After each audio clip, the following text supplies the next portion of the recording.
In this short video we're on a sightseeing river cruise on the River Thames from Westminster to Greenwich, featuring mostly the iconic Tower Bridge.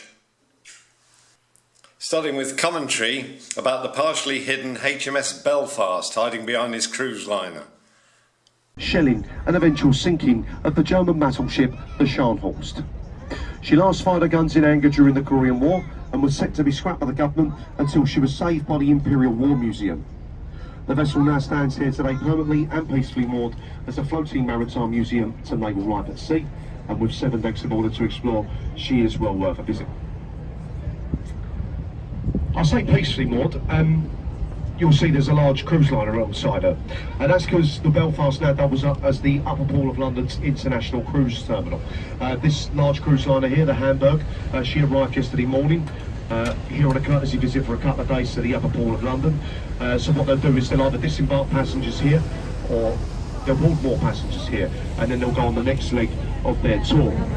They'll close off one side of the Belfast and they'll disembark passengers through the ship and then down to this small pontoon on the lower end of the ship, and then they'll be picked up by a small tender and they'll take them over to Tower Pier here on your left hand side, and the top end of Tower Pier nowadays is a customs office.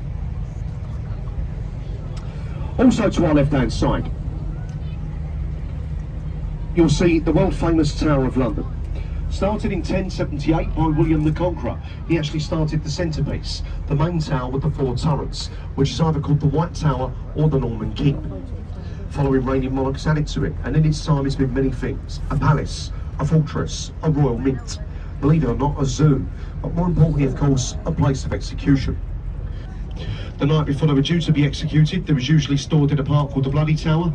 You can't see that today because it's behind the bloody trees.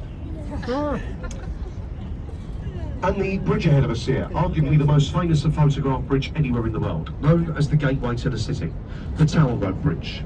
Completed in 1894 at the cost of just under £1 million and designed by Sir John Wolfe Barry. He actually designed it meticulously in the Gothic style to blend in with the Tower of London. It is a twin suspension and bascule bridge, the only one of its kind anywhere in the world, making it quite a feat of modern engineering even for its time. The 2 centre bascules of the bridge, they weigh 1,000 tonnes apiece and can be raised into a fully upright position in just 60 seconds to allow larger vessels in and out of the upper pool of London. In fact, the Tower Road Bridge is the only one in the world to be registered and insured by Lloyd's of London as a ship, because it requires a crew of a captain, engineer and a mate to man the bridge at all times. Also folks, it's an old tradition here on the Thames folks. It's said that if you was to give someone up on the bridge a wave before passing through it, they come on folks, don't be shy, give them a wave up there. Go on, I know you can understand me, give them a wave up there. Is anyone waving back? Yes? It's said to be extremely unlucky. Of course, I'm only joking. The reason you ask you to wave at them is because usually if they're waving back, they don't throw things at you.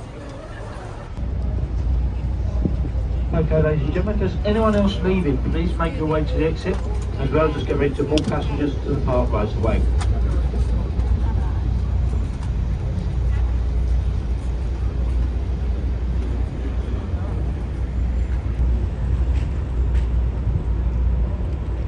Now, what I didn't tell you earlier is as we passed through the centre on the number 3 arch of the Tower Road Bridge, we actually left the City of London behind, the square mile city.